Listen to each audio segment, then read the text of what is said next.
भूतों की बस्ती, एक शापित गांव की खौफनाक दास्तान, जहां हर कदम मौत की ओर ले जाता है। भूतों की बस्ती एक रहस्यमयी और रोमांचक कहानी है जो एक वीरान गांव की डरावनी दास्तान को उजागर करती है। यह गांव, जिसे भूतिया बस्ती के नाम से जाना जाता है, पहाड़ियों के बीच छिपा हुआ है और वर्षों से वीरान पड़ा है। लोग कहते हैं कि जो भी इस गांव में जाता है वह कभी वापस नहीं आता। रवि और रीमा, दो साहसी खोजकर्ता, इस गांव के रहस्यों को जानने के लिए वहां पहुंचते हैं। वहां की वीरान हवेली और अजीब घटनाएं उन्हें एक खौफनाक रहस्य की ओर ले जाती हैं, जहां उनका सामना शापित आत्माओं और एक तांत्रिक के भयानक प्रकोप से होता है। यह कहानी एक ऐसे गांव की है जो बाहर की दुनिया से कटा हुआ था। गांव का नाम भूतिया बस्ती था। यह गांव पहाड़ियों के बीच छिपा हुआ था, जहां जाने की हिम्मत बहुत कम लोग ही कर पाते थे।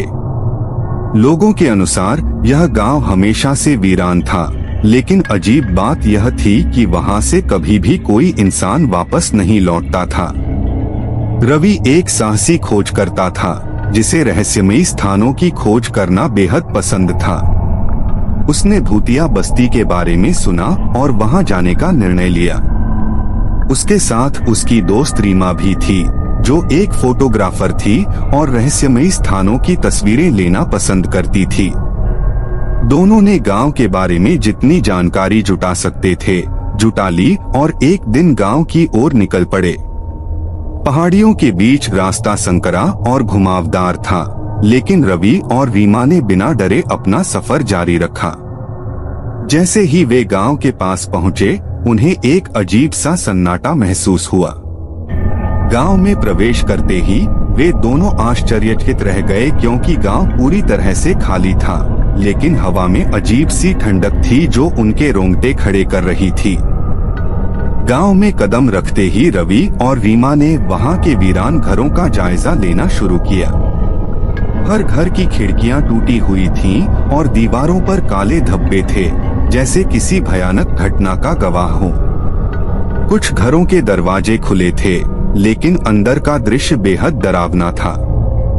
घरों में धूल और मकड़ी के जाले थे, लेकिन सबसे अजीब बात यह थी कि हर घर में कुछ न कुछ बिखरा हुआ था, जैसे लोग वहां से भागने की जल्दी में हों। रवि ने एक घर के अंदर जाकर देखा तो उसे एक पुरानी डायरी मिली। उस डायरी में किसी औरत की लिखावट थी जो गांव की घटनाओं का वर्णन कर रही थी। डायरी के पन्नों में लिखा था कि गांव के लोग अजीब घटनाओं का सामना कर रहे थे। हर रात गांव में अजीब आवाजें सुनाई देती थीं, कभी बच्चों के रोने की तो कभी किसी की चीखने की।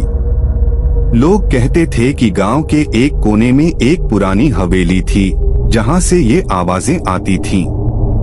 रीमा ने डायरी के पन्ने पलटे और पाया कि आखिरी पन्ने पर लिखा था, आज रात हम सबको कुछ करना होगा। अगर हम आज नहीं भागे तो हमें भी वही भयानक अंजाम भुगतना पड़ेगा जो बाकी लोगों का हुआ। लेकिन पन्ना यहीं खत्म हो गया और उसके बाद कुछ भी नहीं लिखा गया था।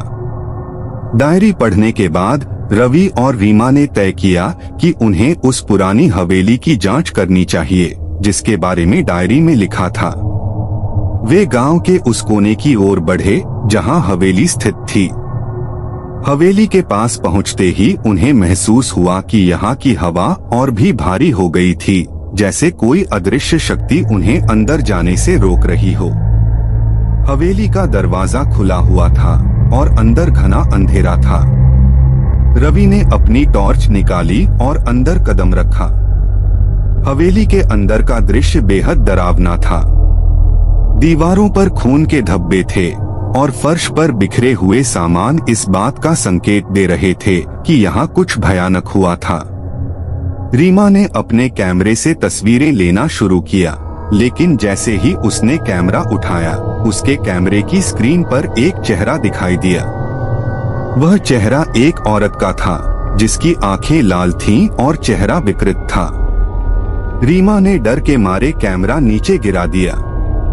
रवि ने उसे सांत्वना दी और दोनों ने आगे बढ़ने का फैसला किया।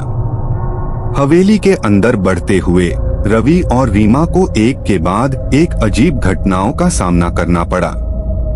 कभी हवेली के दरवाजे अपने आप खुलते बंद होते तो कभी हवा में चीखने की आवाजें गूंजने लगती। उन्होंने महसूस किया कि हवेली में सिर्फ एक या दो नहीं बल्कि कई आत्माएं बसी हुई थीं, जो किसी अदृश्य ताकत के नियंत्रण में थीं। अचानक हवेली के सबसे बड़े हॉल में पहुंचते ही उन्होंने देखा कि वहां एक पुराना संदूक रखा हुआ था। संदूक के चारों ओर धुंधली रोशनी फैली हुई थी। रवि ने संदूक खोलने की कोशिश की, लेकिन जैसे ही उसने संदूक को छुआ, हवेली के दरवाजे जोर से बंद हो गए और हॉल में अजीब सी धुंध छा गई। उस धुंध के बीच उन्हें कई भूतिया आकृतियां दिखाई दी, जो हॉल के चारों ओर मंडरा रही थीं। उनमें से एक आकृति ने पास आकर उनसे कहा, यहाँ से भाग जाओ, नहीं तो तुम्हारा भी वही हश्र होगा जो संदूक के अंदर एक प्राचीन ग्रंथ रखा हुआ था, जिसमें गांव की पूरी कहानी लिखी हुई थी। ग्रंथ के अनुसार यह गांव कभी एक खुशहाल बस्ती था, लेकिन एक दिन गांव में एक अजनबी तांत्रिक आया, जिसने गांव के लोगों को अपने जाल में फंसा लिया। उसने गांव के लोगों को धन और समृद्धि का लालच देकर एक अनुष्ठान में शामिल किया, लेकिन अनुष्ठान के दौरान कुछ भयानक घटित हो गया। तांत्रिक ने अपनी शक्तियों का प्रयोग करके गांव की आत्माओं को अपने वश में कर लिया और उन्हें अपने साथ बांध लिया। गांव के सभी लोग मारे गए, लेकिन उनकी आत्माएं हवेली में फंसी रहीं। तब से यह गांव भूतों की बस्ती बन गया और यहाँ आने वाला कोई भी इंसान कभी वापस नहीं लौटा।